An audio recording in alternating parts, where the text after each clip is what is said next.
नमस्कार, स्वदेश न्यूज देख रहे हैं आप और मैं हूं आपके साथ वागीश्वर। आज हम फिर बात करेंगे बंगाल के चुनावी दंगल पर। बंगाल में चुनाव की तारीख जैसे नजदीक आ रही है, जुबानी जंग तेज होती जा रही है। चुनाव मैदान में आमने सामने बीजेपी, टीएमसी, कांग्रेस लेफ्ट और ओवैसी पीरजादा गठबंधन के नेता एक दूसरे को घेरने में कोई कसर नहीं छोड़ रहे हैं और घेराबंदी में शब्दों की मर्यादा टूट रही है। खासकर बीजेपी और टीएमसी में आर पार की जंग छिड़ चुकी है और इसमें पीएम मोदी और पश्चिम बंगाल की मुख्यमंत्री ममता बनर्जी के जुबानी तर्कश का कोई तीर नहीं बच रहा है। आज हम इसी पर बहस करेंगे किस तरह से मर्यादा टूट रही है पश्चिम बंगाल में। लेकिन पहले देखिए रिपोर्ट। पार्टी একজন দানব আর একজন দৈত্য, এত বড় সাহস।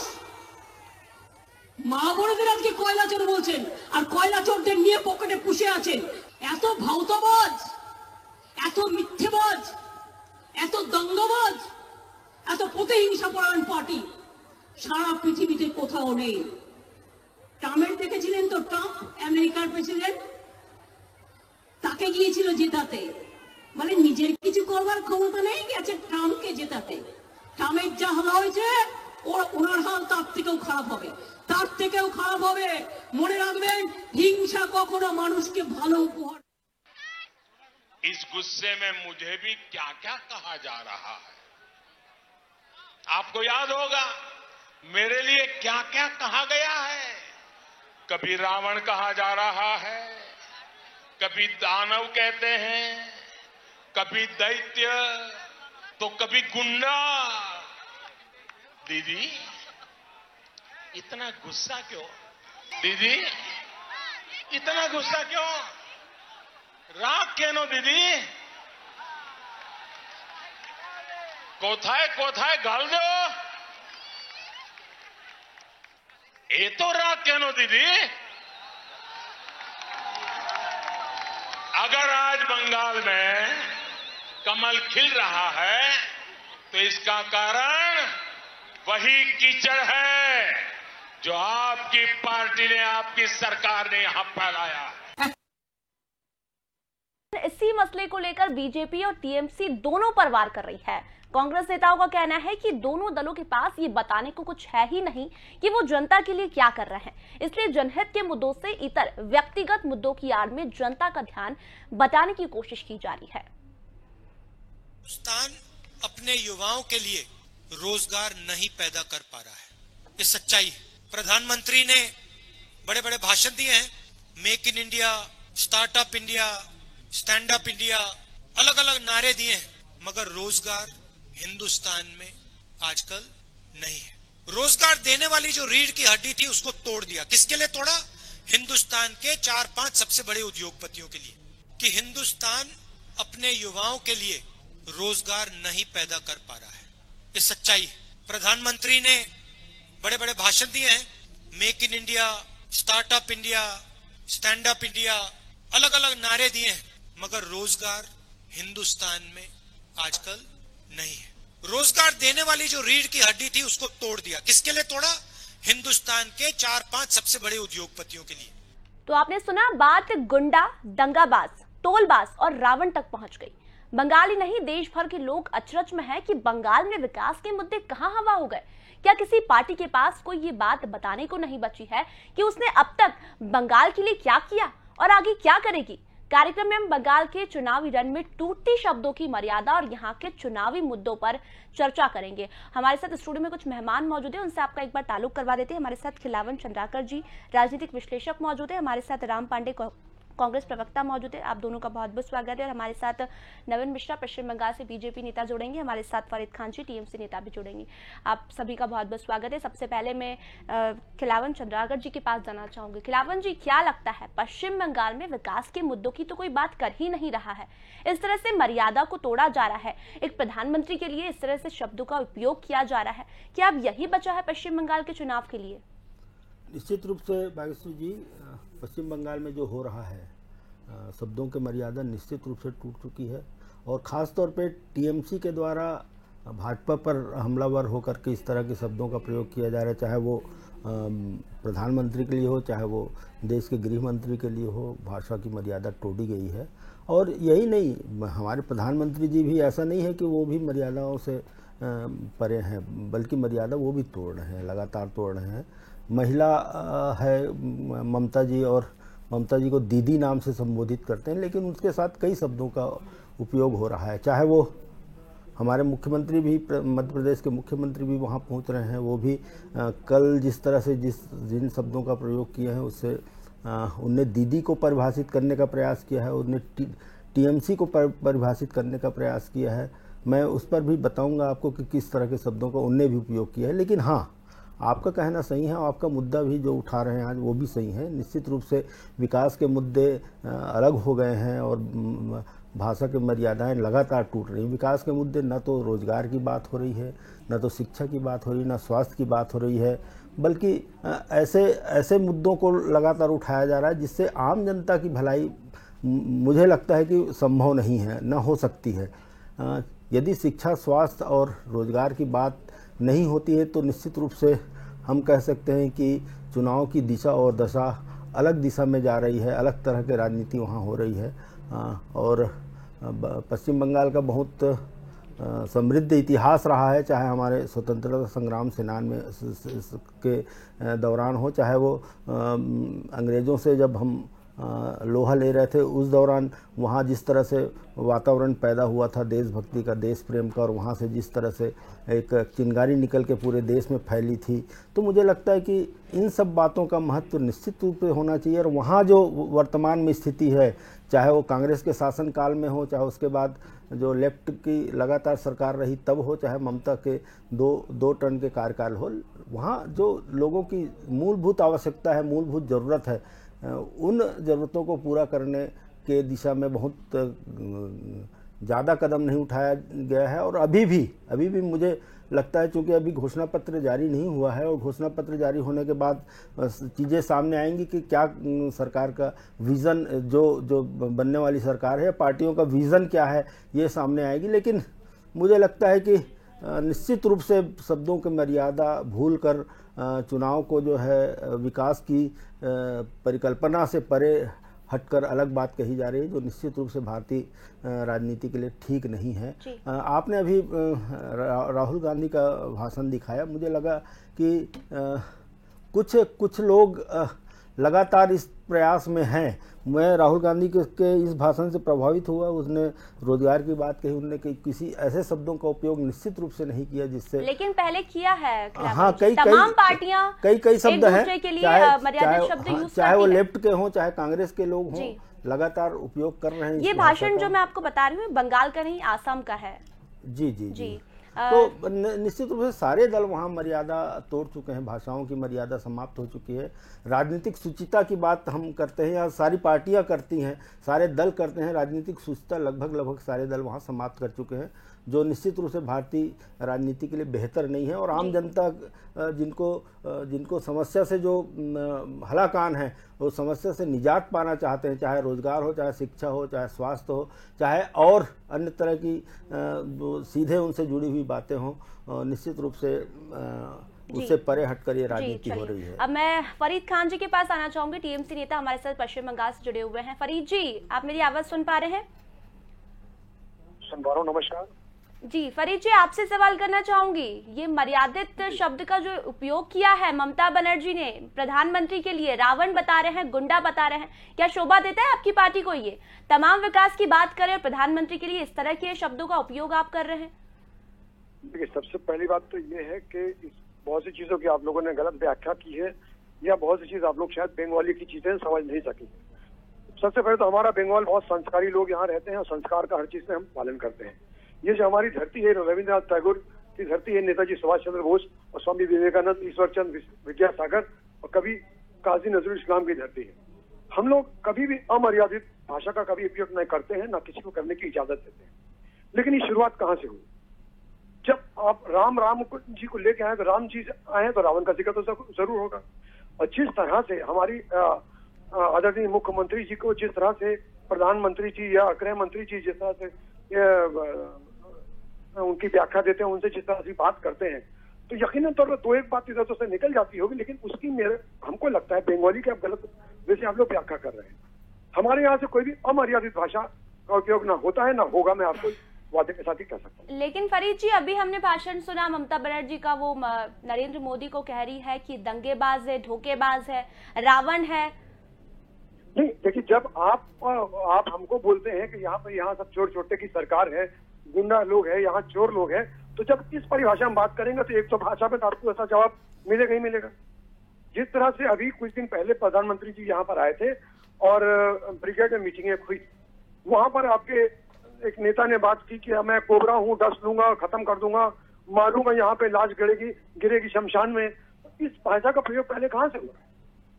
तो ये भी आपको देखना पड़ेगा। एक पर आप लोग मीडिया वाले लोग हैं, अगर आप नहीं, मैं नवीन मिश्रा जी जुड़े हुए हैं, उनसे भी सवाल करूंगी, क्योंकि उन्होंने भी, प्रधानमंत्री ने, तमाम उनके भी नेताओं ने अमर्यादित शब्दों का यूज किया है। नवीन जी, मैं आपके पास आना चाहूंगी। आप प्रधानमंत्री आज रैली में गए, उन्होंने कहा कि इस तरह से उपयोग किया गया शब्दों का, तो क्या आपने शुरुआत नहीं की थी? आपने भी टीएमसी को बताया था कि ये गुंडे हैं, ये चोर है, तो क्या इस तरह से सही है ये शब्दों का यूज करना? नवीन जी, आवाज पहुंच पा रही है आप तक मेरी? नवीन जी, आप तक मेरी आवाज पहुंच पा रही है? तो नवीन जी से हमारा संपर्क टूट गया है। मैं राम पांडे जी के पास आना चाहूंगी। राम जी, राहुल गांधी का ये भाषण हमने सुना है आसाम का, लेकिन लगता है कि पश्चिम बंगाल में जाने का साहस ही नहीं बचा है राहुल गांधी के पास, क्योंकि उन्हें लगता है कि वहां तो हार होनी है। आसाम में कहीं ना कहीं जीत के आसार है, तो वहां आसाम में वो भाषण दे रहे हैं। मेरे नॉलेज में आसाम हिंदुस्तान में ही है, तमिलनाडु भी हिंदुस्तान में है, पौंडीचेरी भी हिंदुस्तान में है, केरल भी हिंदुस्तान में है, पश्चिम बंगाल भी हिंदुस्तान में है। तो हमारे नेताओं को, चाहे राहुल गांधी जी हो या मोदी जी हो, सबको सब जगह जाने का अधिकार है और हर नेता अपनी प्राथमिकता के अनुसार जगह चुनता है। और कांग्रेस की एक बंगाल में रैली हो चुकी है, जो कि अभी तक की सबसे बड़ी रैली है, जिसमें कि राहुल गांधी जी नहीं पहुंचे थे, उसके बावजूद भी वो रैली बहुत बड़ी रैली थी। और जहाँ तक ये बात चल रही है अमर्यादित शब्दों की, ये बात सही है कि हमारा देश ऋषि मुनियों का रहा है, राम, कृष्ण, कबीर, बुद्ध, विवेकानंद का देश रहा है, और हमेशा सबने अच्छी भाषा का उपयोग किया है। और बोला भी जाता है कि मृदुभाषी सुंदर स्वभाव सभी गुणों की खान है, प्रेम की गंगा बहे जहाँ पर वो घर स्वर्ग समान है। लेकिन हमारे देश के जो सर्वोच्च स्थान पर जो लोग बैठे रहते हैं, वो एक बेंच मार्क बनाते हैं, उनकी जिम्मेदारी ज़्यादा होती है जो जितने बड़े पद पर होता है। तो 6 साल पहले भाषा, अमर्यादित भाषा की कोई ज़्यादा बात नहीं करता था। जब से भारतीय जनता पार्टी के मोदी जी प्रधानमंत्री बने हैं, तब से अमर्यादित भाषा की बाढ़ आ चुकी है। और आप देखिए कि जो बात नहीं सुनता है, सबसे बड़ा यदि अमर्यादित शब्द भी देश में चल रहा है। आप कांग्रेस पार्टी उपयोग नहीं करती, सिर्फ मोदी जी आए तभी से ये हुआ है? सबसे उसके 6 साल पहले इस बात पर चर्चा भी नहीं होती थी, मुद्दों पर बात होती थी, विकास पर होती थी। 6 साल पहले इस बात पर डिबेट भी नहीं होती थी। अब जो डिबेट हो रही है, तो कहीं ना कहीं अभी जो सरकार है केंद्र में, और उसके सबसे बड़े मुखिया हैं, जो जैसे कोई परिवार होता है, उस परिवार के मुखिया की जिम्मेदारी होती है कि सबसे पहले वो अच्छे शब्दों का चयन करे, फिर वो अपने बच्चों को बोल सकता है, बहन को बोल सकता है, पत्नी को बोल सकता है और सदस्यों को बोल सकता है। लेकिन यदि परिवार का मुखिया ही संपत्ति बेचेगा, तो वो तो घर रोड पर आएगा। अब जैसे अमर्यादित भाषा मोदी जी अच्छी बोलना शुरू कर देंगे, तो ममता बनर्जी भी बोलना शुरू कर देंगे, सब बोलना शुरू कर देंगे। और अभी जो सबसे बड़ा अमर्यादित शब्द यदि कोई है, तो वो है देशद्रोही। जो इनकी बात नहीं सुनता है देशद्रोही। चलो, विपक्ष के नेताओं को देशद्रोही बोल दो, विपक्ष के कार्यकर्ताओं को देशद्रोही बोल दो। अब बताइए, 5 लाख किसान दिल्ली में बैठे हुए हैं, उनको देशद्रोही। और सबसे बड़ा मेरा सब आतंकवादी, खालिस्तानी। आप किसानों को देशद्रोही, आतंकवादी, खालिस्तानी बोल रहे हो, इससे बड़ा अमर्यादित शब्द क्या होगा? और जो 300 किसान वहां जिनकी मौत हो चुकी है दिल्ली में, मोदी जी वहां उनसे मिलने नहीं जाते हैं। बंगाल पहुंच गए तो वो किसान बंगाल अपनी बात कहने के लिए गए। तो मोदी जी को देखा जाए, भारतीय जनता पार्टी को बंगाल जाने का अधिकार नहीं है। जो किसान हमें अन्न दे रहा है, उसके लिए अमर्यादित शब्दों का प्रयोग किया जा रहा है। नेता एक दूसरे को देते हैं, वो तो बात अलग है। अभी बैंक कर्मियों ने हड़ताल की, 10 लाख बैंक कर्मियों को, उनको देशद्रोही बोला। छात्रों ने हड़ताल की, उनको देशद्रोही। जो बात नहीं मान रहा है या जो सवाल कर रहा है सरकार से, वो देशद्रोही है, खालिस्तानी है, टुकड़े टुकड़े गैंग है। तो पूरी, अब दिल्ली में दंगे क्यों हुए थे? देश के गद्दारों को गोली मारे, सालों को, मतलब देश में यदि कहीं भी दंगे होते हैं तो उसका सबसे बड़ा कारण होता है हमारे आदित भाषा का वो कोई भी शुरू करे, दंगा हो, लड़ाई हो, झगड़ा हो, कुछ भी हो, हमारे आदित भाषा आती है। और मैं तो कहूंगा बंगाल का चुनाव विकास पे होना चाहिए। कांग्रेस वहां बात कर रही है, विकास की कर रही है। कांग्रेस बोल रही है कि $140 प्रति बैरल था, तब हमने पेट्रोल 60 रुपए में दिया, और जब $11 प्रति बैरल हो गया तब ये बीजेपी कह रही है कि कांग्रेस और वामपंथी जब वहां थे इसीलिए यहाँ हाल हुआ है पश्चिम बंगाल का। भ्रष्टाचारी घुसपैठिए जो घुसे हैं वो कांग्रेस और वामपंथियों की वजह से ही घुसे हैं। चलिए, आपने जो अमर्यादित की बात की है वो नवीन मिश्रा जी हमारे साथ जुड़े हुए। नवीन जी, आपने तमाम बातें राम पांडे जी की सुनी होगी। नवीन जी, आपको मेरी आवाज आ रही है? हेलो जी नवीन जी, आवाज पहुंच पा रही है? बिल्कुल सुन पा रहा हूं। आज हम बात इसी पर कर रहे हैं कि पश्चिम बंगाल में अब विकास के मुद्दे तो कहीं गायब ही हो गए हैं। अमर्यादित जो भाषा यूज हो रही है, जिस तरह से आज कल टीएमसी ने, ममता बनर्जी ने मोदी जी को कहा कि रावण है, गुंडा है, और फिर आज मोदी जी ने भी तमाम सवाल ममता बनर्जी पर उठाए। तो कांग्रेस और टीएमसी का यही कहना है कि जो देश का मुखिया करेगा वही सब कुछ करेगा।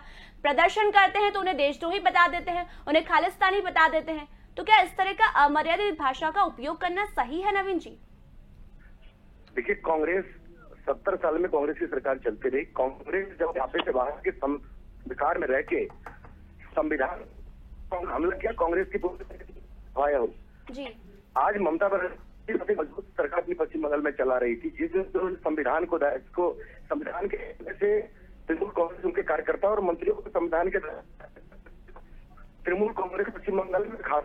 नवीन जी, आपकी आवाज क्लियर नहीं आ पा रही है जी। अभी आ पा रही है? जी बिल्कुल अभी आ रही है मेरी बात जी? अभी आ पा रही है? मैंने कहा कि देश के अंदर में कांग्रेसियों की अपनी नीति, और जब से संविधान पे घात किया, कांग्रेस का खात्मा पूरे हिंदुस्तान में हो गया। आज कांग्रेस अपने झंडा बैनर के रहे हैं। सेम वही कंडीशन तृणमूल कांग्रेस का है पश्चिम बंगाल में। 10 साल से इनकी सरकार थी, जिस ढंग से इन्होंने लूट मार समाज को 2 भाग में बांटने का कहा, हिंदू मुसलमान को बांटना चाहा, बांग्लाभाषी हिंदीभाषी को बांटना चाहा। वही कारण है कि आज कांग्रेस और ममता बनर्जी का जो भाषा है, देश का प्रधानमंत्री होता है, वो देश का एक मुखिया होता है, उनके बारे में देश के एक राज्य के मुख्यमंत्री के मुख द्वारा इस ढंग से कथाकथित शब्दों का प्रयोग करना निश्चित तौर पर निंदा का विषय है। और पर नवीन जी ये कह रहे हैं राम पांडे जी और फरीद खान जी के देश का मुखिया इस तरह की भाषा का उपयोग कर रहा है, टीएमसी को गुंडा बोल रहा है, चोर बोल रहा है, और कह रहा है अगर नहीं, गुंडा को हम गुंडा नहीं बोलेंगे तो और क्या बोलेंगे? चोर। अभी मेरे कांग्रेस के मित्र बोल रहे हैं किसानों के बारे में। 26 जनवरी के दिन जिसका इतना बड़ा 26 रिपब्लिक डे होता है, उस दिन ये कथाकथित जो किसान कुछ लोग लाल किला पे गए तो एक झंडा लगवाते हैं। ऐसे लोगों का भारत है, ऐसे लोगों का भारत का व्यवहार दिया जाए। तो आप ये कह रहे हैं कि ये कांग्रेस और वामपंथियों ने लगाया था झंडा, किसानों ने नहीं लगाया था? मैं किसान। नवीन जी, आवाज आपकी क्लियर नहीं आ पा रही है। उनके पास इस देश में कोई मुद्दा नहीं है, इनको खुद ना है। तो किसान आंदोलन के पीछे से कांग्रेस और सीपीएम, ये दोनों पार्टी पॉलिटिकल पीछे में जाकर के और किसान हमारे लिए बढ़ा रही है। किसान आज उपजाते हैं तो पूरा देश चलता है। किसान भारत सरकार के लिए, भारतीय जनता पार्टी के लिए बहुत ज्यादा सम्मानित है, और किसान के प्रति भारतीय जनता पार्टी बहुत बड़ा जवाबदेही रखता है। लेकिन जिस ढंग से कांग्रेसी अपनी नीति के सिस्टम से या वामपंथी जैसे मिसगाइड कर रहे हैं, निश्चित तौर पे निंदा का विषय है। और आज इस किसान आंदोलन की पोल खुल चुकी है, पूरा देश दुनिया जान चुका है कि ये कांग्रेसी और वामपंथी क्या कराना चाहते हैं। रहा पश्चिम बंगाल में ममता बंदोपाध्याय तृणमूल कांग्रेस का हमला, तो आप बेफिक्र रहिए, भारतीय जनता पार्टी पश्चिम बंगाल में विकास चाहती है। लेकिन आप लोग भी तो अमर्यादित भाषा का यूज कर रहे हो, टीएमसी भी कर रही है, बीजेपी भी कर रही है, कांग्रेस भी कर रही है। आप लोग विकास के मुद्दे तो भूल ही चुके हैं। राम पांडे जी, आपसे ही पूछूंगी मैं, आप तमाम विकास की बातें करते हैं, लेकिन पश्चिम बंगाल में क्या विकास कर रहे हैं आप? भारतीय जनता पार्टी के कोई भी कार्यकर्ता कभी भी मिश्रा जी आपका टर्म हो चुका है, मुझसे पूछा और वो कह रहे हैं कि झंडे किसने लगवाए तो पूरी दुनिया जानती है, कांग्रेस और वामपंथी है, वो कोई किसान नहीं है। जी मिश्रा जी, अब मुझे बोलने दीजिए, आपका टर्म हो चुका है। आराम से बोले, आप, मैं सुनता हूं आपकी बात। जी मिश्रा जी, लाल किले पर झंडा फहराया गया। पहली बात तो वो झंडा एक भगवान का था, एक किसान का था। दोनों में से आपको किससे नफरत है? दूसरी, झंडा फहराने के लिए जो आदमी उत्साह जी जी मिश्रा जी आप बोल लेना, आपका टर्न आएगा। मिश्रा जी आएगा, अभी आपका टर्म आएगा। अरे मिश्रा जी आपका टर्म आएगा। मिश्रा जी मुझे पता है आप भी बंगाल से नहीं हो, आप भी बंगाल से नहीं हो। जैसे वो झंडा फहराने वाला लाल किले पर पहुंचा था ना भारी आदमी आपका, जो मोदी जी के साथ में, मोदी जी के घर में और गृहमंत्री के घर में फोटो खिंचाता था, मैं दावे के साथ कह सकता हूं मिश्रा जी आप भी बंगाली नहीं है, आप भी भारी है, बाहर के लोग हैं। बंगाल की जो टोन होती है उसमें बंगाली भाषा का टच होता है, आपकी भाषा में बंगाली का टच नहीं है। जी जी अभी हम बात कर रहे हैं किसानों नहीं, जैसे बंगाल में सारे हिंदुस्तान के जितने भाजपाई हैं वो वहां पहुंच गए हैं। जैसे लाल किले पर जो आदमी बहका रहा था, फुसला रहा था या प्रेरित कर रहा था, वो प्रधानमंत्री के घर में जाकर फोटो खिंचाता है, गृहमंत्री के घर में जाकर फोटो खिंचाता है। प्रधानमंत्री गृहमंत्री के साथ कोई भी सेल्फी खिंचा सकता है, लेकिन उन दोनों की घर की सुरक्षा व्यवस्था इतनी स्ट्रांग होती है कि उनके घर में आम आदमी नहीं जा सकता। तीसरी बात, देश की पूरी आर्मी वहां थी, देश की पुलिस आर्मी थी, 100, 200, 500, 1000 किसान वहां कैसे पहुंच गए? उनको रोका क्यों नहीं गया? और वो किसान एक दिन पहले बोल रहे हैं कि हम लाल किले पर झंडा फहराएंगे, फिर भी आपने उनको नहीं रोका। तो बात यह है, चलो ठीक है, अब 300 किसान वहां मर चुके हैं, संसद में उनको श्रद्धांजलि दी जाती है, आप उनको श्रद्धांजलि का विरोध करते हैं? भाई किसान तो कोई पार्टी नहीं है ना, किसान तो आम आदमी है। किसान तो आपसे इतना डरते हैं कि उन्होंने ये तक कहा कि कोई विपक्षी नेता हमारे मंच पर नहीं आएगा, क्योंकि उनको डर था कि आप किसान आंदोलन को फैल करने के लिए कुछ भी बोल देंगे। विपक्षी का मना किया है, फिर भी राहुल गांधी और तमाम आपके पार्टी के लोग उनका वो तो कर रहे हैं, समर्थन तो कर रहे हैं ना। शुरुआत हमने की थी किसान आंदोलन की, पंजाब से किसान आंदोलन की शुरुआत सबसे पहले राहुल गांधी जी ने की थी। हमने उस आंदोलन, और उसमें क्या है आप देख लिया, सबसे बड़ा पॉइंट क्या है, जिस पर रासुका लगती थी, जमाखोरी पर, जिसके कारण महंगाई बढ़ती थी।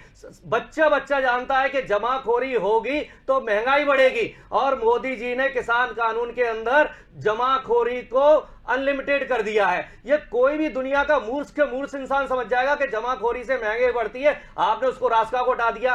पूरे दुनिया में कहीं भी ऐसा नहीं है कि किसान या आम आदमी अदालत में न जा सके। दूसरा कानून उस पर क्या है, जो कॉन्ट्रैक्ट फार्मिंग वाला, कि जो आप उसमें नहीं जा सकते हैं अदालत में किसान। तीसरा, मोदी जी खुद मुख्यमंत्री थे तब लेटर लिखते थे मनमोहन सिंह जी को कि एमएसपी को कानून बनाया जाए। अब तो मोदी जी की सरकार है, वो कानून बनाए, तो एमएसपी को कानून क्यों नहीं बनाया गया? जबकि मोदी जी कह रहे हैं एमएसपी थी, है, रहेगी। भाई जब बोल रहे हो और आपके हाथ में है तो आप उसको कानून बना दीजिए। आप कह रहे हैं मंडी खत्म नहीं होंगी, अरे भाई जियो के आने से बीएसएनएल खत्म हुआ है, तो प्राइवेट मंडी के आने से सरकारी मंडियां खत्म होंगी। 50 मंडियां उस कानून के अंतर्गत यहां खत्म हो चुकी है, जबकि केंद्र सरकार और सुप्रीम कोर्ट बोल रहा है कि इस कानून का इंप्लीमेंटेशन ना किया जाए।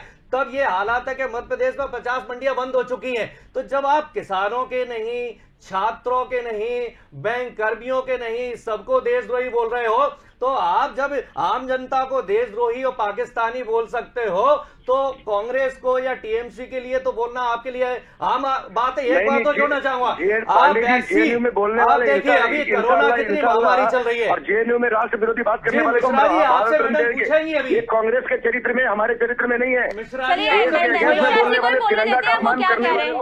भारतीय जनता पार्टी की सरकार नहीं छोड़ेगी, कांग्रेस का काम है अवार्ड देने का, ये भारतीय जनता पार्टी का नहीं है। राष्ट्रद्रोहियों का आप अपने परिवार में पालते थे, हम पालने वाले लोग नहीं है। मिश्रा जी फरीद जी शायद कुछ कहना चाह रहे हैं। फरीद जी आप कुछ कहना चाह रहे हैं? मैं यही कह रहा था, जिस तरह से मिश्रा जी लड़ाई कर रहे हैं, ये खुद अपने आप में एक परिभाषा है कि इन लोगों के बोल चाल और कथनी करने में कितना फर्क है। और बंगाल की संस्कृति को जिस तरह से ये लोग बर्बाद करने की कोशिश कर रहे हैं, तो बंगाल इस चीज को अच्छी तरह से समझ चुका है। इसीलिए बंगाल इन लोगों को बैरन वापस लौटा देगा, क्योंकि बंगाल में जो पहले शांति थी, बंगाली लोग वैसी ही शांति यहाँ पर चाहते हैं। नहीं, हिंसा की राजनीति टीएमसी तो पहले से ही करती आई है। पश्चिम बंगाल में हम हिंसा की राजनीति देखते हैं। फरीद जी क्या बात कर रहे हैं आप? नवीन जी अब कहिए आप। बीजेपी के कार्यकर्ताओं कांग्रेस के कार्यकर्ताओं की हत्या। फरीद भाई पश्चिम बंगाल के आप वरिष्ठ नेता हैं, कम से कम हत्या और हिंसा के बारे में आपकी सोच अलग होनी चाहिए। आप प्रदेश के वरिष्ठ नेता हैं। मार रहे हैं, ये वही लोग हैं जो हमारे यहाँ भी आके हमारे लोग को मारते हैं और बोलते हैं कि ये हिंसा फैला है। आज आप देखिए इनके कितने लोगों को टिकट जो नहीं मिला, इन लोगों ने अपने पार्टी के ऑफिस छोड़ दिए, आप पार्टी ऑफिस में आग लगा दी, अपने नेताओं के घर पे ताले मार दी। ये वही लोग हैं, यही हिंसा फैला। ये तो हमारे यहाँ भी है और तृणमूल कांग्रेस में डेली हो रहा है। हर जिले के अंदर आपके कार्यालय तोड़े जा रहे हैं। तृणमूल कांग्रेस हर जगह आप कैंडिडेट, कल भी रात में आपने 4 कैंडिडेट चेंज किया तृणमूल कांग्रेस का। आपके यहाँ पर आप लोगों के कैंडिडेट को लोग एक्सेप्ट नहीं कर रहे, वो हमारे लोग नहीं, वो आपके लोग। फरीद भाई 4 कैंडिडेट आपने कल ही चेंज किया है। पूरे पश्चिम बंगाल में कम से कम सैकड़ों ऑफिस आपके कार्यकर्ताओं ने आग लगा दिया है। जो कर्मी, जो आपके पुराने कर्मी, वो चाप से घर में बैठ जा रहे हैं। आप कैंडिडेट नहीं है साहब। अब जीतिएगा, बंगाल जीतिएगा कहाँ? आप बंगाल जीतिएगा। आप प्रदेश के वरिष्ठ नेता हैं, कम से कम हिंसा के बारे में आपकी सोच अलग होनी चाहिए। 283 लोग का नाम घोषित किया, जिसमें 150 प्रशासन, आपकी सरकार और तृणमूल के कार्यकर्ता हिंसा को बढ़ावा दे रहे हैं। ये कहीं भी देश के किसी कोने में इसको मान्यता नहीं दिया जा सकता है। ये निंदा का विषय है, इसकी निंदा होनी चाहिए। आप तो खुद अपने नेताओं के घर में ताला लगा रहे हैं। आप तो खुद अपने नेताओं जिस ढंग से तृणमूल के कार्यकर्ता, आपकी सरकार और आपकी प्रशासन जिस ढंग से हिंसा को प्रश्रय दे रही है, निश्चित तौर पर निंदा के विषय, इसको समाज में कहीं जगह नहीं है। और यही कारण है कि 2019 से आपका खात्मा शुरू हुआ और 2 मई को आपकी सरकार बड़ी मजबूती के साथ में चली जा रही है प्रदेश छोड़ के। नवीन जी, झूठ फैलाना बंद कीजिए आप लोग, झूठ फैलाना बंद कीजिए आप लोग। माना कि मीडिया आपके हाथ में है, मगर झूठ फैलाना बंद कीजिए। देश जाग चुका है, देश आप लोगों के झूठ को अब नहीं मानने को तैयार। वो मेरे को रिजल्ट आएगा। मीडिया हमारे पास होता तो स्वदेश टीवी में बैठ के एक मध्य प्रदेश में हमारी मजबूती से भी पक्ष को रख रहे हैं। मीडिया लोकतंत्र का तीसरा आंख है और ये समाज के अंदर समाजवाद को मजबूत करती है, ये आपके सहयोग को मजबूत करती है। मीडिया पे ऐसे आरोप आप न लगाएं तो ये उचित है। जी चलिए, आप दोनों मुद्दे से तो भटक गए हैं, लेकिन मैं फरीद जी के पास आना चाहूंगी। फरीद जी, अब हम बात कर लेते हैं पश्चिम बंगाल के विकास की। तो विकास क्या करने वाले हैं? अब आप तमाम घोषणा पत्र में आपने वादे किए हैं, लेकिन बीजेपी का कहना है कि परिवर्तन अब होगा। जो भ्रष्टाचारी, जो बेरोजगारी ममता बनर्जी ने फैलाई है, अब वो नहीं होने देंगे। जी बिल्कुल सही कहा आपने। हम तो इलेक्शन लड़ ही रहे विकास के मैटर पर। हम तो इन्होंने क्या किया, ये क्या कर रहे हैं, अपने पार्टी ऑफिस में आग लगा रहे हैं, क्या कर रहे हैं, नहीं कर रहे हैं। हम तो लड़ाई लड़ रहे हैं अपने विकास करके। हमने जो काम किया है, हमने जो डेवलपमेंट का काम किया, हमने। इनका कहना है कि किसानों की राशि हमने दी, वो ममता बनर्जी खा गई। कोरोना के समय हमने पैसा दिया, वो ममता बनर्जी खा गई। बीजेपी का तो ये कहना है। फरीद भाई की सरकार किसानों का अनाज खा गई है। हमने जो अल्फान में चावल दाल दिए वो इनके पार्टी ऑफिस में मिलते हैं। ये चावल दाल गांव के किसानों को नहीं बांटने दिया। अल्फान जैसा अल्फान में हमने इनको पैसा दिया, इन्होंने दिया इनके मंत्री और विधायकों ने। ये काम नहीं होता है। ममता बनर्जी जमीनी नेता है और हम लोग जमीन पर रहने वाले लोग हैं। हम लोग आम आदमी के साथ चलते हैं, इसीलिए हम अपने काम में अपने विकास। ममता बनर्जी अपने नीति से हट गई है। जो लड़ाकू उनका चरित्र था उससे वो अलग हो गई है। अब वो गुंडागर्दी को समाज को तोड़ने की दिशा में काम कर रही है। वो तुष्टिकरण की राजनीति को पश्चिम बंगाल में मजबूत कर रही है। पूरे पश्चिम बंगाल में ममता बनर्जी तुष्टिकरण का राजनीति को मजबूत कर रही है। समाजवाद को तोड़े, सांप्रदायिकता को बढ़ावा दे रही है, जो पश्चिम बंगाल की संस्कृति में नहीं है। ये नूरुल इस्लाम की धरती है, ये विवेकानंद जी की धरती है। फरीद भाई, नूरुल इस्लाम साहब की धरती है। यहाँ समाजवाद मजबूत होगा, यहाँ विकास की राजनीति कर सकते हैं। यहाँ हम लोग आप यहाँ गुंडागर्दी और बदमाशी से राजनीति को नहीं मजबूत कर सकते। पश्चिम बंगाल काम किया है, सबके पास हाथ जोड़कर इसीलिए जा रहा। हमने अगर अच्छा काम किया है तो हमें वोट दीजिएगा, और हमें आप नकार दीजिएगा। हम किसी से कोई धोखा देके वोट नहीं। नवीन जी आपको बताना चाहूंगी, असम चुनाव में भी राहुल गांधी ने आरोप लगाया है कि बेरोजगारी अगर बढ़ी है तो नरेंद्र मोदी के आने से बढ़ी है। बिल्कुल, राहुल गांधी जी हमारे देश के बड़े नेता हैं और कांग्रेस के बड़े नेता। राहुल गांधी जी क्या बोलते हैं उनको खुद को ही नहीं पता होता है। राहुल गांधी आज के सामने बोलते हैं, दिल्ली में खुद को पता नहीं कि उन्होंने बोला क्या है। राहुल गांधी देश में मजाक बन चुके हैं। अब राहुल गांधी एक मुहावरा हो गया है देश में। जी, मैं देश को नहीं बिकने दूंगा, पूरा देश बेच दिया, बहुत हुई महंगाई की मार, अब की बार मोदी सरकार, 100 रुपए का पेट्रोल हो गया, अच्छे दिन आएंगे। ये तीनों चीजों पर मोदी जी का मुंह बंद क्यों है? जनधन खाते, वो सारी सरकारी बैंकों को प्राइवेट कर रहे हैं, हर वर्ग के साथ धोखा दे रहे हैं। किसानों से कहा था डबल आय करूंगा, एमएसपी से जब डबल आय होती है तो एमएसपी से को कानून क्यों नहीं बनाया जाता? किसानों की आमदनी डबल करने का सबसे अच्छा तरीका है एमएसपी। तो हर जगह मोदी जी झूठ बोलते हैं, इसलिए बंगाल में मोदी जी के पास तो कुछ बचा ही नहीं है।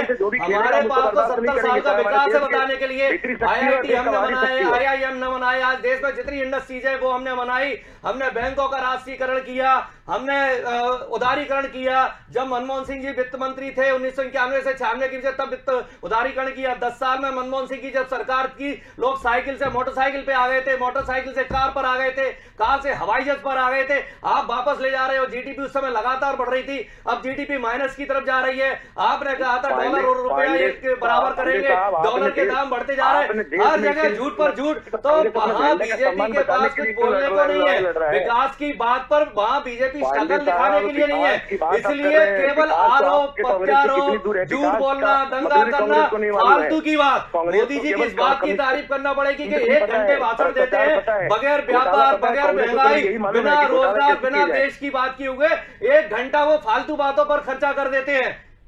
नहीं राहुल गांधी, चलिए राम जी, राहुल गांधी तो सिर्फ रोजगार पे ही बात करते हैं, तो आपने क्या किया ये बता दीजिए। ये हवाई जहाज, कार, मोटरसाइकिल की आप बात कर रहे हैं, तो ये तो टेक्नोलॉजी, लेकिन विकास क्या किया आपने? आपने कहा ना टेक्नोलॉजी का ही सबसे पहले विरोध किया था। जब राजीव गांधी देश में कंप्यूटराइजेशन लाए थे तो अटल बिहारी वाजपेयी जी गाड़ी से पहुंच गए थे संसद कि ये कंप्यूटर देश को तबाह कर देगा। आज उसी कंप्यूटराइजेशन के कारण हम लोग यहाँ बैठकर डिबेट कर रहे हैं। उसी कंप्यूटराइजेशन का अगला स्टेप था कि हम लोग आज मोबाइल पर डिबेट कर लेते हैं, मोबाइल पर बात कर लेते हैं। उसी कंप्यूटराइजेशन का फायदा ये हुआ कि मोदी जी दिल्ली में बैठ के और पूरे देश में रैलियों को संबोधित कर देते हैं। उसी कंप्यूटराइजेशन का ये कहते थे कि रोजगार में नुकसान होगा, हमने उसी कंप्यूटराइजेशन से रोजगार को बढ़ाया। उसी कंप्यूटराइजेशन के कारण हम मंगल पर पहुंचे, चंद्रयान भेजा। आज जितनी भी देश में टेक्नोलॉजी विकसित हो रही है वो कंप्यूटराइजेशन उसका एक बहुत बड़ा स्टेप था। आप ये कह रहे हैं कि 5-7 साल में बेरोजगारी बढ़ी है, पहले नहीं बढ़ी थी, ये अभी बढ़ी है? जी, ये दुनिया की सबसे बड़ा, आपने मीडिया ने आंकड़े बताए हैं कि 45 साल में सबसे ज्यादा बेरोजगारी बढ़ी है,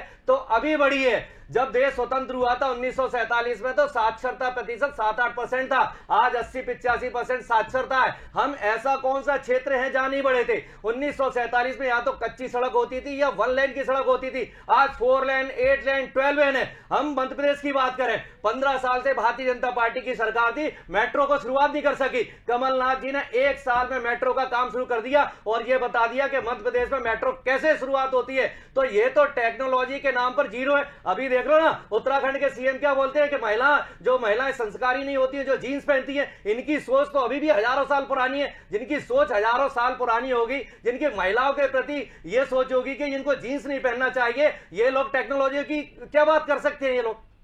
चलिए राम जी, मुद्दे से हम भटक रहे हैं। जी नवीन जी कहिए। खिलावन जी काफी समय से कुछ कहना चाह रहे हैं। खिलावन जी, क्या लगता है ये समाज, ये अमर्यादित भाषा का उपयोग करना, ये तो सिर्फ यही बचा है राजनीति में? तमाम पार्टियां एक दूसरे को गलत कह रही है? नहीं, ऐसा कुछ नहीं है। आज भी राजनीति में शिक्षिता कई लोग पालन करते हैं और जनता भी चाहती है, जनता भी सुनना चाहती है बेहतर से बेहतर उनके मन की बात हो, उनके विकास की बात हो, उनकी समस्याओं के हल की बात हो। बागीशा जी, मैं एक बात महत्वपूर्ण कहना चाहता हूँ कि देश में जो किसानों का औसत है उससे बेहतर औसत में किसान पश्चिम बंगाल में रहते हैं। पश्चिम बंगाल में जो मछुआरे हैं वो देश के अन्य हिस्सों के औसत से ज़्यादा मछुआरे वहाँ काम करते हैं। नक्सलवाद की 5-7 जिले ऐसे हैं, बड़े जिले, जहाँ नक्सलवाद की बेहद बहुत बड़ी समस्या है। घुसपैठ की समस्या चूँकि बांग्लादेश से लगी हुई सीमा पर बहुत ज़्यादा घुसपैठ की समस्या होती है। आपने पढ़ा है कि नील की खेती को लेकर के बंगाल का विश्व में बहुत बड़ा नाम होता था, और नील की खेती लगभग समाप्त होती जा रही है। कोई भी पार्टी इन सब दिशा में सोच नहीं रही है। अभी कृषि कानून को लेकर के, घुसपैठियों की आप बात कर रहे थे, तो घुसपैठियों के लिए लगातार बीजेपी कह रही है कि वामपंथियों, कांग्रेस और टीएमसी की वजह से ही घुसपैठिए वहां घुसे हैं और हम उसको बाहर करना चाह रहे हैं, तो ये कितना सही और कितना गलत है? देखिए, सिर्फ किसी की सरकार पर ऐसा आरोप नहीं लगाया जा सकता। असम में देखिए, असम में भी बीजेपी की सरकार है, असम में भी घुसपैठिए की समस्या है। तो क्या हम और आप या दूसरे दल जो भाजपा के वहाँ सरकार है उसके विरोधी दल उस पर आरोप लगाएंगे कि घुसपैठिए जो है भाजपा के कारण घुस रही है, या पश्चिम बंगाल में जो है वो ममता के कारण या वामपंथियों के कारण घुस रही है? ये कहना मुझे लगता है कि बहुत लाजमी नहीं है। ये देशव्यापी समस्या है और देशव्यापी समस्या को समाप्त करने के लिए बहुत गंभीरता से विचार करने की ज़रूरत है। मैंने मछुआरों की समस्याओं की बात करी, उसको हल करने की बात कोई सरकार नहीं कर रही है। कल संभवतः भाजपा अपना घोषणा पत्र जारी कर रही है, तो उसमें देखना होगा कि इन सब समस्याओं की, जो मैंने 5 बड़ी समस्याएं बताई है, वैसे बेरोजगारी, शिक्षा, स्वास्थ्य, ये तो उस पर चर्चा होती ही है और चर्चा होनी भी चाहिए। उनको समस्याओं को हल करने की बात होनी चाहिए। आपने देखा होगा कि आज जब स्वास्थ्य की बात होती है तो बड़े अस्पताल के रूप में या तो मद्रास के अस्पताल में लोग भागते हैं या बॉम्बे के अस्पताल के लोग भागते हैं। देश के किसी हिस्से के लोग कलकत्ता की ओर या कलकत्ता में स्वास्थ्य सुविधा उपलब्ध कराने के लिए नहीं जाते। तो मुझे लगता है कि वहाँ स्वास्थ्य सुविधाओं का बहुत बड़ा अभाव है, बहुत बड़ी समस्या है वहाँ। उसको दूर करने के लिए सभी दलों को अपनी बात कहनी चाहिए, जनता के बीच कहनी चाहिए, ताकि उस बड़ी समस्या को लेकर के उनकी बात जो है जनता तक पहुंच सके, मतदाता तक पहुंच सके। सिर्फ गाली बकने से मुझे लगता है कि या अमर्यादित भाषाओं के उपयोग कर लेने से मतदाताओं को प्रभावित नहीं किया जा सकता। अब मतदाता लगभग मुझे लगता है कि 90-92% मतदाता ऐसे हैं जो पढ़े लिखे वर्ग से आते हैं और जो हर बात को बहुत गंभीरता से, हर मुद्दे को बहुत गंभीरता से सोचने वाले मतदाता हैं। यदि इस तरह की भाषाओं का प्रयोग होता रहे, इस तरह से राजनीतिक शुचिता का पालन नहीं किया जाता, तो निश्चित रूप से मुझे लगता है कि ऐसे दल को पश्चिम बंगाल जैसे शिक्षित प्रदेश में निश्चित रूप से ऐसे दलों को हानि उठानी पड़ेगी जो भाषाओं की मर्यादा को लांघ रहे हैं। मुझे लगता है बागीसा जी। चलिए, मैं फरीद जी के पास भी आऊंगी, लेकिन नवीन जी मैं आपके पास आना चाहूंगी। खिलावन जी ने कहा कि बीजेपी का कहना है कि टीएमसी, कांग्रेस और वामपंथियों की वजह से घुसपैठिए वहां घुसे। तो असम में तो आपकी सरकार है ना, फिर क्या अब क्या करने वाले आप बंगाल में? देखिए, मैं बताता हूँ आपको। आसाम में हमारी सरकार है, बिल्कुल सही बात कहा। आसाम में हमारी सरकार है, इससे पहले कांग्रेस की कंटिन्यू सरकार है, हमारी सरकार पहली बार आई। हमारी सरकार बनने के बाद हमने काफी कोशिश किया वहाँ की घुसपैठियों को कैसे रोके जाए, और जो घुसपैठिए हैं उनको अपने देश से फिर उनके देश में कैसे वापस भेज दिए जाए। पश्चिम बंगाल का कुछ बंगाल है, नदिया 24 परगना है, मालदा है, कुछ बिहार है, अलीपुरद्वार है, मुर्शिदाबाद है।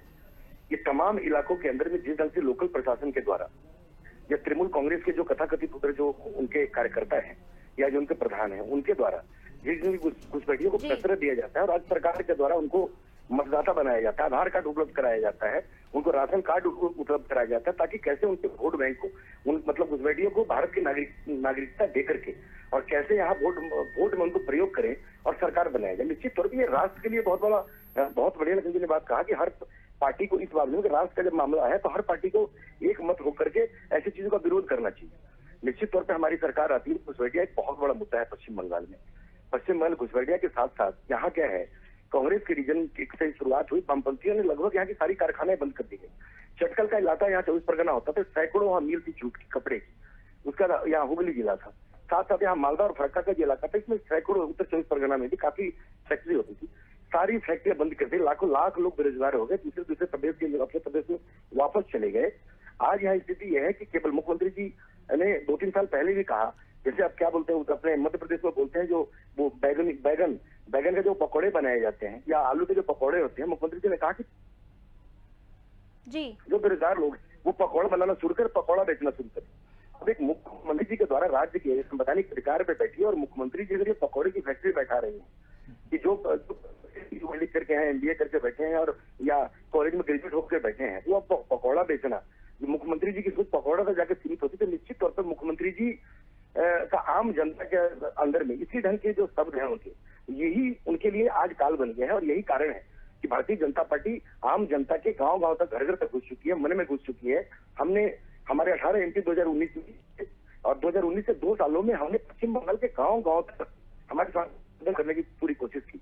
हमने जो 16 शौचालय था, आजादी के 70 साल के बाद, कांग्रेस से मेरे मित्र हैं पांडे साहब सुन रहे हैं, 60 साल करीब 50-55 साल कांग्रेस की सरकार रही देश में, और ये स्थिति था कि पूरे पश्चिम बंगाल में 40 से 42% गाँव ऐसे थे और परिवार थे जिनको कोई बाथरूम की सुविधा नहीं थी। लोग खेत में, और जो हमारे महिलाएं बहनें हैं वो मतलब खेत और इस तरह जाने के लिए मजबूर होती थी।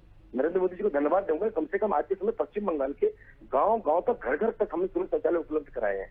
राजीव गांधी विद्युतीकरण योजना जो केंद्र सरकार की हमारी योजना थी, उसमें हमने पश्चिम बंगाल के हर जिले के अंदर में हमने गांव तक लाइट देने का काम किया है। उज्ज्वला योजना में बार अपने चैनल में पहले भी मैंने कहा है, उज्ज्वला योजना के तहत सिलेंडर, चूल्हा और पाइप रेगुलेटर हमने गांव तक परिवार में पहुंचाने का काम किया है।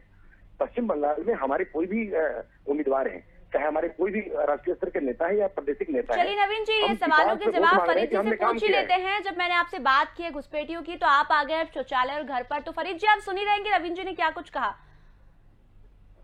देखिए फरीद जी, तो मेरे ख्याल से हर चीज के बारे में नॉलेज बहुत कम है। जब वो पकौड़े की बात कर रहे हैं, जो दीदी ने बोला था कि हमारे यहाँ तो लोग इतने मेहनती के घर में औरत को पकौड़ा चल के भी जो यहाँ का शाम का अच्छा नाश्ता है वो लोग कर लेते हैं। नहीं फरीद भाई, आप उसको रिकॉर्ड देखेंगे, आपके मुख्यमंत्री जी ने कहा था कि इसको जो औद्योगिक रूप से विकास किया जाए। भाई साहब बात सुन लीजिए, आप लोग का प्रॉब्लम यही है कि आप लोग ये चाहते हैं कि आप लोगों की लोग बात सुने, मगर आप किसी की बात नहीं सुनते। फरीद जी कहिए, नवीन जी आपकी भी बात फरीद जी ने सुनी, अब आप भी फरीद जी की बात सुन लीजिए। जो आपने कहा है पकोड़े वाली बात, तो फरीद जी कह रहे जी, फरीद जी कहिए। तो रही, और जब इनके प्रधानमंत्री जी ने जगह आके बोला कि जो अभी हमारे यहाँ नौकरी नहीं है, जो डिग्री होल्डर है वो लोग पकौड़ा टिकट करें, वो ये चीज भूल जाते हैं।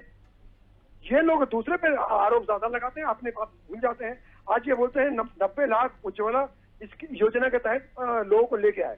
मैं इनसे पूछना चाहता हूँ, 90 लाख इन्होंने जो उज्ज्वला योजना में जो बंगाल के गरीब लोगों को लाया है, आज वो लोग वो जो हजार रुपए की जो गैस हो गई कहाँ से लेके आएंगे जब यहाँ पर इतनी गरीबी है? आप लोगों ने आके यहाँ उनको गरीब बना दिया। आप नवीन जी लोगों पर इल्जाम लगाना जानते हैं। आज तो बनगांव में जो बॉर्डर लाइन पे आपका एमपी है शांतानु ठाकुर, आप कोई नहीं वहां पे जाकर कौन को साइड में आ रहा है, मगर आप लोग नहीं, आप लोग तो उन लोगों से पैसा लेते हैं, बुलवा लेते हैं और अपना काम करते हैं। सोसाइटियों को रोकने की दिशा में हमारी बीएसएफ, हमारी जो एजेंसी है ऑलरेडी लगी हुई। राज्य सरकार को मदद तो करे, राज्य सरकार को वोट में तब्दील करके अपनी चुनावी नवीन जी फरीद जी को कुछ कहने दीजिए, आपकी बात भी सुनी गई, अब इनकी सुन लेते हैं फरीद जी। नवीन जी आधार कार्ड बनाना या इलेक्शन का कार्ड बनाना राज्य सरकार के हाथ में नहीं है। अगर बाहर से घुसपैठी कोई आता है और वो कार्ड बनाते हैं तो उसमें डॉक्यूमेंट उपलब्ध कराना ये राज्य सरकार के हाथ में है, तृणमूल के कार्यकर्ताओं के हाथ में है। क्या नवीन जी आपके पास ज्ञान की कमी है, आप लोग पहले पूरा ज्ञान लीजिए, जमीन पर उतरिए। आप लोग हवाई जहाज में घूमने वाले लोग हैं, आप लोग ऊपर ऊपर से देख के चले जाते हैं। भारतीय जनता पार्टी जमीन के यही कारण सरकार बनने की दावा कर रहे हैं, क्योंकि हम गांव में हैं, हमारे कार्यकर्ता गांव में हवाई जहाज से लेकर के साइकिल पर। चलिए नवीन जी, राम जी भी काफी समय से कुछ कहना चाह रहे हैं। राम जी, तमाम आरोप इन्होंने लगाए हैं और कह रहे हैं कि शौचालय की कमी, मकान की कमी, ये सब पूर्ति नरेंद्र मोदी ने ही की है। इनके शासन में क्या हुआ? कारखाने बंद कर दिए। नहीं, झूठ बोलना है, वो भी सफेद झूठ बोलना है। अभी बंगाल की बात कर रहे थे कि हमारे कार्यकर्ता गांव-गांव में हैं। आप सोचिए 290 में से 150 टिकट टीएमसी और कांग्रेस वालों को दिए। आवाज तो बने हैं और बात इन्होंने की है, तो जी आवाज से जी शौचालय ऐसे बने हैं कि ये शौचालय को खा गए। कोई शौचालय ऐसा होता है जिसमें पानी ना हो, कोई शौचालय ऐसा होता है जिसमें टाइल्स ना हो। जिस शौचालय में टाइल्स नहीं है, पानी नहीं है, उस शौचालय में कौन जाएगा? 50% इन्होंने उसमें कमीशन खाया। तो शौचालय के नाम पर भ्रष्टाचार हुआ है, शौचालय के नाम पर पैसा खाया गया है। अब पानी की व्यवस्था आप कर नहीं रहे हैं, गांव में पानी की व्यवस्था है नहीं है, शौचालय के में पानी की व्यवस्था नहीं है, तो वो शौचालय खंडर बन चुके हैं, उन शौचालयों का उपयोग नहीं हो रहा है। दूसरा, बंगाल की बात करें तो 150 उन्होंने टिकट ऐसे दिए हैं जो टीएमसी और कांग्रेस के लोग हैं उनको ये कहते थे ये घोटालेबाज हैं। आप बताइए, मुकुल रॉय जिनको शारदा घोटाले के जो मुख्य आरोपी थे, आज वो उनके मुख्यमंत्री पद के दावेदार हैं। शुभेंदु अधिकारी को सीबीआई का नोटिस दिया, बीजेपी ने दिया। तो कमी आपकी पार्टी में होगी तभी तो वो वहां गए, ये बीजेपी का कहना है कि अच्छा, तो चोरों को डकैतों को अपनी पार्टी मिलेंगे, जिसको चोर बोल रहे हैं, जिसको डकैत बोल रहे हैं, उसको पार्टी मिलेंगे। शुभेंदु अधिकारी को सीबीआई का नोटिस दिया, उस शुभेंदु अधिकारी को Z+ सुरक्षा। आप बताइए, देश का पैसा बर्बाद कर रहे हैं कि नहीं? शुभेंदु अधिकारी एमएलए नहीं है, मंत्री नहीं है, मुख्यमंत्री नहीं है, और सुविधाएं मुख्यमंत्री के बराबर। जो सुविधाएं, जो सिक्योरिटी मुख्यमंत्री को मिलती है वो शुभेंदु अधिकारी को, जो सुविधाएं, जो सिक्योरिटी मुख्यमंत्री को मिलती है वो मिथुन चक्रवर्ती को। मिथुन चक्रवर्ती का बेटा 3 महीने पहले बलात्कार के केस में जेल गया, उस मिथुन चक्रवर्ती को आप 22+ श्रेणी की सुरक्षा देते हो। ऐसे 300 लोगों को 22+ और Z+ श्रेणी की सुरक्षा दे रही है, तो क्यों नहीं चोर चक्के घोटालेबाज सारे आपकी उसमें जाएंगे? घोटाले से बच गए, घोटाले से बच गए और सुरक्षा अलग मिल रही है, पैसा अलग मिल रहा है। आप बताइए, सीबीआई, ईडी, इनकम टैक्स पूरे देश को छोड़ के बंगाल में पड़े हुए, उनका क्या काम है? कांग्रेस और टीएमसी के नेताओं को नोटिस देना और बीजेपी में लाना। आज सीबीआई, इनकम टैक्स, एनआईए, जितनी भी संस्थाएं पूरे देश में कहीं नहीं दिखाई दे रही है, केवल बंगाल में पड़ी हुई है। अरे उसमें से 150 में से 2 ने तो ये कह दिया भैया हमने टिकट मांगे ही नहीं, हमें क्यों दे दिया? एक तो उसमें से बंगाल के पूर्व कांग्रेस अध्यक्ष की पत्नी शिखा मित्रा, आपने बंगाल के पूर्व कांग्रेस अध्यक्ष की पत्नी को टिकट दे दिया। वो कह रही है भैया मैं कांग्रेस में हूं, भारतीय जनता पार्टी में नहीं हूं। उधर कह रहे हो कि हमारे पास कार्यकर्ता है, आप दूसरे इसी तरह से दूसरे एक और विधायक वो कह रहे भैया मैं बीजेपी नहीं हूं, मैं तो टीएमसी में हूं, मुझे क्यों दे रहे हो आप टिकट। आप पे ये ऐसा देश में पहली बार हो रहा है कि सूची जारी की जा रही है और उसमें से विधायक के जिनको टिकट मिल गया है वो कह रहे हैं भैया हमने नहीं मांगा, हमें क्यों दे रहे हैं। तो बंगाल में आपकी ये हालत है। तो बंगाल में पिछली बार आपको 3 मिली थी, खरीद कर आपने 27 कर ली, वापस से आप उसी जगह पर फिर पहुंचोगे, 3 पर पहुंचोगे या 0 पर पहुंचोगे। जैसे तमिलनाडु में आप 0 है, तमिलनाडु में क्यों नहीं घुस रहे हो? तमिलनाडु में क्या दिक्कत है? तमिलनाडु में हिंदुस्तान में नहीं है क्या? तमिलनाडु में रैलियां क्यों नहीं कर रहे हो? तमिलनाडु में आपका 0 लगा हुआ है, पांडिचेरी में आपका 0 लगा हुआ है। पांडिचेरी की भी सत्ता को आपने असंवैधानिक रूप से उसको वहां खराब किया। तो जहां जहां आपकी सरकारें 0 हुई है, बंगाल में क्या कर रहे हो? केवल वही हिंदू मुस्लिम डाटा दे रहे हो नंदीग्राम का। तो क्या देते हो? 60,000 मुस्लिम है, 2 लाख हिंदू है। ये कोई संविधान की बात है? ये कोई लोकतंत्र की बात है? केवल हिंदू और मुसलमान करना, देश के मुसलमानों को गालियां देना, देश के सिखों को गालियां देना। किसान आंदोलन हुआ तो देश के सिखों को भी राम जी अभी मैंने आपसे बात की थी पश्चिम बंगाल की, तो आप कह रहे कि नहीं राहुल गांधी नहीं पहुंचे, लेकिन रैली में भीड़ तो काफी हुई। अब आप भी उसी बात पर आ रहे हैं, आप भी यही कह रहे हैं कि वहां पे तमिलनाडु में बीजेपी नहीं गई, तो फिर क्या समझे? पश्चिम बंगाल में कांग्रेस नहीं है। आप लिखकर नोट कर लीजिए, राहुल गांधी जी जाएंगे, वो अपने शेड्यूल के हिसाब से जाएंगे, वो प्राथमिकता तय कर रहे हैं, इनको केरल जाना है, तमिलनाडु जाना है, वो जाएंगे, बंगाल जाएंगे, आप इसी चैनल पर दिखाएंगे। और मैं आपको बोल के जा रहा हूँ उनका तय है वो कब जाएंगे। वो इस तरह से नहीं जाते मोदी जी की तरह के पूरे मीडिया में, पूरे देश में, और जहां तक अंतरराष्ट्रीय मीडिया में बताने के लिए यदि मोदी जी और शिवराज जी को एक पेड़ भी लगाना होता है तो पूरे देश में पश्चिम बंगाल पे बात करें। नवीन जी आपसे बोलूंगी, इन्होंने जो आरोप लगाए हैं कि जिनको टिकट कांग्रेस के लोगों को टिकट दे रहे हैं और वो कह रहे हैं कि हम कांग्रेस पे, फिर भी बीजेपी टिकट दे रही है, कितनी बातें सही गलत है? आप बताइए। चुकी है, मैं लिस्ट की बात कर रहा हूँ। चलिए उनकी बातें सुनते हैं, राम जी उनकी बातें सुनते हैं हम। जी कहिए। कांग्रेस के वही लोग भारतीय जनता पार्टी में आ रहे हैं जो अधीर चौधरी, अब्दुल मन्नान और राहुल गांधी से त्रस्त हैं। इनको ये मालूम है कि राष्ट्रवाद के दिशा में, राष्ट्रवाद को और भारत के संविधान पे कांग्रेस कुठाराघात कर रहा है। बहुत दिन से ये वेट कर रहे थे, इनको मौका नहीं मिल रहा था। ऐसे लोग ही कांग्रेस छोड़ करके भारतीय जनता पार्टी में आ रहे हैं। उन्होंने कहा बिल्कुल एक त्रुटियां हुई है। अरे ज्ञान को बढ़ाइए, अधीर रंजन चौधरी कांग्रेस में है, कांग्रेस में है, वो अभी बीजेपी में नहीं है। थोड़ा सा अपनी जानकारी रखिए। शिखा मित्रा कांग्रेस की है, उनके पति वहां के बंगाल के पूर्व अध्यक्ष हैं, जिनका नाम आपने टिकट बहुत सारे ऐसे भी नेता हैं जो बीजेपी में गए हैं। बहुत सारे चौधरी बंगाल कांग्रेस के अध्यक्ष है जिनकी आप बात कर रहे हैं कि वो बीजेपी में चले गए। आपके लोग अब आप वही तो मैं बोल रहा हूँ, आप बाहर से बंगाल में पहुंच गए हो और फिर बंगाल का प्रवक्ता बन के आप बात कर रहे हो। खड़ी है कि कैसे बीजेपी के अंदर में कैसे बीजेपी की वैकेंसी खुली और उससे जाके लाइन लगाए। ये कांग्रेस के लोग वेट कर रहे हैं पश्चिम बंगाल में। चलिए अभी ये जो मुद्दे पे हम बात कर रहे थे उस तो हम भटक गए हैं। मैं खिलावन जी के पास आना चाहूंगी। खिलावन जी, ये जो राजनीति में अभी एक नया मोड़ राम जी ने दिया है कि कांग्रेस को टिकट दी जा रही है, जबरदस्ती टिकट दी जा रही है। इनका कहना है कि बीजेपी ने टिकट दी और वो कह रहे हैं कि हम कांग्रेस के हैं। देखिए, भाजपा बहुत बड़ी पार्टी के रूप में नहीं थी आज से 5 साल पहले तक वहाँ पश्चिम बंगाल में। उनके जब विधानसभा के चुनाव हुए थे, जब दूसरी टर्न में ममता जी मुख्यमंत्री बनी थी, तब कांग्रेस भाजपा के सिर्फ 3 विधानसभा क्षेत्र में, 3 या 4 विधानसभा क्षेत्र में जीत हुई थी। और उसके बाद उसके जस्ट बाद लगभग 6 महीने 7 महीने बाद जब पंचायत के चुनाव हुए तो निश्चित रूप से पंचायत के चुनाव के समय भाजपा को थोड़ा सम्मानजनक कह सकता हूँ मैं, सम्मानजनक वहाँ जो कि बहुत जीरो थे तो सम्मानजनक कुछ सीटें पंचायत चुनाव में उनकी आई। उसके बाद लोकसभा के चुनाव हुए तो लोकसभा के चुनाव में भी 0 से वो 18 तक पहुँच गए। तो मुझे लगता है कि निश्चित तौर पे वहाँ धीरे धीरे उनके कदम, भाजपा के कदम पश्चिम बंगाल में जम रहे हैं। और पिछले 6-7 महीने का घटनाक्रम हम देखें, चाहे सुवेंदु अधिकारी हो, चाहे और दूसरे नेता हों, कई 3 या 4 सांसद जो हैं वो पहुँचे हैं। कुछ पूर्व सांसद पार्टी छोड़ के तृणमूल कांग्रेस और कांग्रेस छोड़ के वहाँ पहुँचे हैं, भाजपा में शामिल हुए हैं। विधायकों की भी लंबी लिस्ट है। एक टर्न तो ऐसा आया कि जब 16 कुछ विधायक जो है लगातार वहाँ शामिल होते रहे, भाजपा में शामिल होते रहे, उनको विधायक का पद भी त्यागना पड़ा और अभी भी वो क्रम चल रहा है। तो मुझे लगता है कि इस बीच में अभी भी पश्चिम बंगाल के कई जिले ऐसे हैं जहां भाजपा की पहुंच नहीं बन पाई है। और राम जी जिस बात को कह रहे थे, राम पांडे जी, वो उसी का नतीजा है कि कई क्षेत्रों में, चूँकि एक तो जो पश्चिम बंगाल में कार्यकर्ताओं की, भाजपा के लोकल में बड़े कार्यकर्ताओं की कमी है, और भाषा का जो अंतर है, भाषा का जो कम्युनिकेशन का गैप है, उसके कारण बहुत सारी चीज़ें पैदा होती हैं और कई जिलों में उसके कार्यकर्ता नहीं होने के कारण इस तरह की स्थिति पैदा हो रही है। कुछ, राम जी तो सिर्फ कांग्रेस की बात कर रहे थे, मैं तृणमूल कांग्रेस के लोगों को भी, कई लोगों को टिकट दी गई है जो अब विवाद का विषय बन गया है।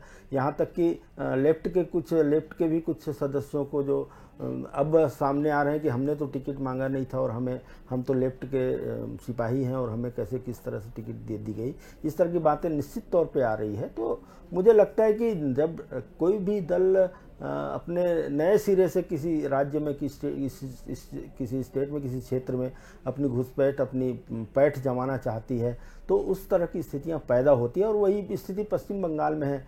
तो निश्चित रूप से मुझे लगता है कि एक प्रतिष्ठा का प्रश्न भाजपा ने उसे बना के रखी हुई है और किसी भी सूरत पे, किसी भी शकल में वो सत्ता को अपने हाथ में लेना चाहते हैं पश्चिम बंगाल के। तो मुझे लगता है कि राजनीति में जैसा होता है, साम दाम दंड भेद सब तरीके के हथकंडे अपनाकर भाजपा जो है वहाँ अपना पैठ जमाना चाहती है। तो मुझे लगता है कि सब तरह के काम होंगे और हो रहे हैं, हम देख रहे हैं, आप और हम उसके गवाह हैं। पश्चिम बंगाल की जनता गवाह है, देश की जनता गवाह है, क्या क्या हो रहा है वहाँ, कौन कौन से दल क्या क्या कर रहे हैं, किस तरह से भाषा की मर्यादाएं तोड़ी जा रही राष्ट्रीय मुद्दा जो है कहीं न कहीं पश्चिम बंगाल में काम नहीं आएगा। तो अब ये देखते हैं कि आगे आने वाले समय में क्या कुछ होता है। जो खिलावन जी ने कहा कि जो अमर्यादित भाषा का उपयोग किया जा रहा है, कहीं न कहीं पार्टी को उससे नुकसान हो सकता है। फिलहाल मैं चारों मेहमानों को ये धन्यवाद कहना चाहूंगी। तो अब देखते हैं कि आगे आने वाले समय में क्या कुछ होता है। जिस तरह से तृणमूल कांग्रेस और बीजेपी एक दूसरे के लिए अमर्यादित भाषा का उपयोग कर रही है, उसका फायदा कहीं न कहीं कांग्रेस और लेफ्ट को मिल रहा है। तो ये देखने वाली बात होगी। और 2 मई जो लगातार पार्टियां दावा कर रही है अपनी जीत का, वो जीत किसके खाते में जाती है और 2 मई को पश्चिम बंगाल की सीट पर कौन बैठेगा, ये देखने वाली बात होगी। तो फिलहाल अभी के लिए इतना ही, जल्दी लौटेंगे, तब तक बने रहिए स्वदेश न्यूज के साथ।